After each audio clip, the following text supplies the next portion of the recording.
l'entrepreneuriat des femmes. Découvrez l'interview de Marie-Agnès Laurandel, TIH accompagnée par l'association HAP Entrepreneur.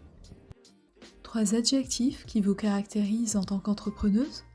J'ai choisi passionnée, disruptive et fédératrice.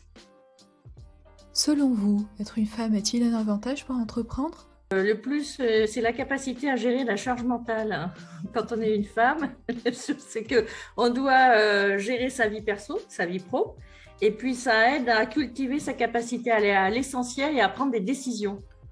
Quelle est votre plus grande fierté? La fierté professionnelle, c'est d'avoir, juste après mes études, lancé une société de conseil en développement international, avec la contribution forte d'une personne que j'ai convaincue, qui était un polytechnicien, directeur de plusieurs entreprises et qui m'a accompagnée dans cette aventure. Donc ça, c'est ma plus grande fierté. Et ma vraie fierté, c'est un jour de me dire « Ah, je peux vivre de ce que je voulais faire ». Donc on était spécialisé sur les marchés arabes du Moyen-Orient et j'ai fait ça pendant 15 ans.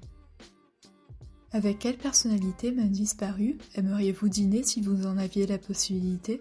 Je choisirais Simone Veil pour ses valeurs, sa capacité à ne rien lâcher et à toujours espérer le meilleur de chacun.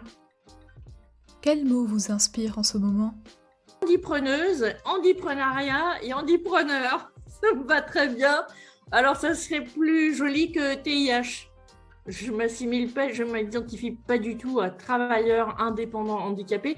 Le indépendant handicapé, oui, mais le travailleur, ça fait un peu une résonance un petit peu passéiste ou qui ne va pas avec ce qu'on fait en fait. Et donc je trouve que c'est pas sexy quoi, on va se le dire franchement.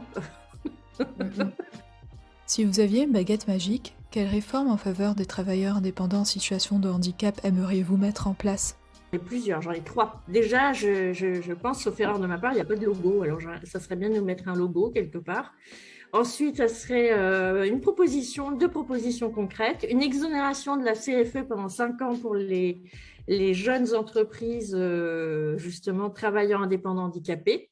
Et puis, si ça n'existe pas, et je ne l'ai pas trouvé, un organisme qui permette de cautionner les prêts bancaires qu'on peut faire pour lancer et développer une activité professionnelle, parce que ça, c'est un vrai sujet. Déjà, quand on crée une entreprise, mais alors en plus, quand on a un statut de handicap, c'est pas très simple. Donc ça serait bien. Une vidéo réalisée par HAP Entrepreneur. Retrouvez-nous sur le site h-up.fr. À bientôt!